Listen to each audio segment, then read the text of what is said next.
بسم اللہ الرحمن الرحیم۔ ابو عبداللہ صاحب نے سوال کیا ہے، السلام علیکم ورحمۃ اللہ وبرکاتہ۔ مفتی صاحب ایک مسئلہ کی وضاحت فرما دیں، عورت ماہواری کے دنوں میں میت کو غسل دے سکتی ہے یا نہیں، وضاحت فرما دیں۔ دیکھیں، ماہواری کے دنوں میں یا اسی طرح نفاس کے دنوں میں جب بچہ پیدا ہوا اور خون ابھی جاری ہو، ان دنوں میں عورت کو، کسی اور زنانہ میت کو، عورت کو غسل نہیں دینا چاہیے، غسل نہ دے۔ باقی جو عورتیں ہوں جو باقی کے ایام میں ہوں، جن کی ماہواری اور نفاس نہ ہو، وہ دے، ان کو غسل دینا چاہیے، ان کو نہیں دینا چاہیے۔ البتہ اگر ایسی عورتیں نہ ہوں یا وہ غسل دینا نہ چاہتی ہوں، ٹھیک ہے، اور تو پھر اس صورت میں اگر اس عورت نے جو ماہواری کے دنوں میں ہے یا نفاس کے دنوں میں غسل دیا تو غسل دینا جائز ہو جائے گا اور وہ میت جو ہے وہ پاک ہو جائے گی۔ اچھا، ایک صاحب نے یہ سوال کیا ہے کہ ننگے سر بیت الخلاء میں جانا کیسا ہے، جائز ہے کہ نہیں؟ دیکھیے، بیت الخلاء جاتے وقت بہتر یہ ہے کہ سر کو ڈھانپا جائے، ڈھانپ کر بیت الخلاء جانا چاہیے۔ وہ خاص کر وہاں پر بیت الخلاء میں واش روم میں اثرات بھی ہو سکتے ہیں، اثرات بھی پڑ سکتے ہیں، اور حضور اقدس صلی اللہ علیہ وسلم بھی کوشش فرماتے تھے کہ سر ڈھانپ کر جو ہے وہ بیت الخلاء میں جایا کرتے تھے۔ لیکن کوئی فرض، واجب یا سنت نہیں ہے۔ اگر کوئی نہیں جاتا، سر ڈھانپ کر ویسے جاتا ہے تو ویسے جانا بھی جائز ہے، لیکن بہتر جیسے میں نے آپ سے عرض کیا یہ ہے کہ جاتے وقت جو ہے نا وہ سر ڈھانپ کر ہی وہ اس کا اہتمام کرنا چاہیے۔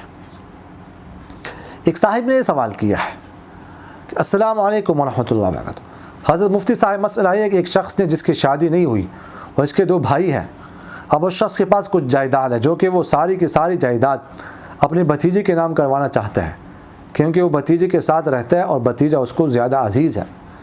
کیا وہ اپنی ساری جائیداد اپنے بھائیوں کو محروم کرتے ہوئے صرف اپنے ایک بھتیجے کو دے سکتا ہے؟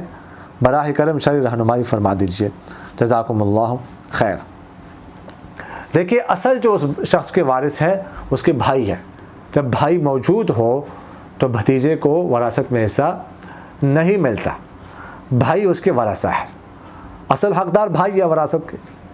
لیکن یہ بھتیجے کے ساتھ رہتا ہے اور بھتیجا اس کی خدمت کرتا ہے، اس کا خیال رکھتا ہے، اس کے علاج معالجہ کا خیال رکھتا ہے، تو دیکھیے گا اب اس صورت میں یہ بالکل تو بھائیوں کو محروم نہ کرے، بالکل بھائیوں کو محروم کر کے سب کچھ اپنے بھتیجے کو دینا یہ جائز نہیں ہے۔ اگر وہ ایسا کرتا ہے تو ایسا کرنے سے اس کو گناہ ہوگا۔ ہاں، اگر اس نے کر لیا اپنے زندگی میں تو ایسا وہ کر سکتا ہے۔ اگر اس نے سب کچھ بھتیجے کو دے دیا تو بھتیجا اس کا مالک بن جائے گا، اس لیے کہ زندگی میں یہ خود شخص اس کا مالک ہے۔ اب زندگی میں جس کو دینا چاہتا ہے وہ اس کی طرف سے ہبہ ہے۔ اب اگر اس کو دیتا ہے اپنے بھتیجے کو اور قبضہ بھی کراتا ہے تو ہبہ تام ہونے کی وجہ سے بھتیجا اس کا مالک بن جائے گا سب کے سب کا، اور پھر بھائیوں کو حصہ نہیں ملے گا۔ بھائیوں کو کچھ بھی اگر نہیں بچا تو کچھ نہیں ملے گا۔ لیکن جیسے میں نے آپ سے عرض کیا کہ ایسا کرنا نہیں چاہیے۔ اب بھتیجا اگر اس کی خدمت کرتا ہے تو اس کو چاہیے کہ بھتیجے کو اپنی زندگی میں کچھ گفٹ کر دے، کچھ ہبہ کر دے، کچھ اس کو دے دے، مالک بنا کر، قبضہ کرا کر، تاکہ ہبہ تام ہو جائے، اور کچھ جو ہے نا وہ اپنے بھائیوں کے لیے چھوڑ دے، تاکہ اس کے انتقال کے بعد اس کے بھائی جو ہے نا وہ بھی وراثت میں حقدار ہو جائے، ان کو جو ہے نا وہ حصہ مل جائے۔ ہو سکتا ہے کہ اس کی وجہ سے انشاءاللہ اس کے بھائیوں کے لیے کچھ چھوڑے گا تو انشاءاللہ اس کی طرف سے صلہ رحمی بھی ہوگی انشاءاللہ تعالی۔ اللہ تعالیٰ اس کی وجہ سے ان کو انشاءاللہ درجات ان کے بلند کریں گے، بڑا درجہ دیں گے۔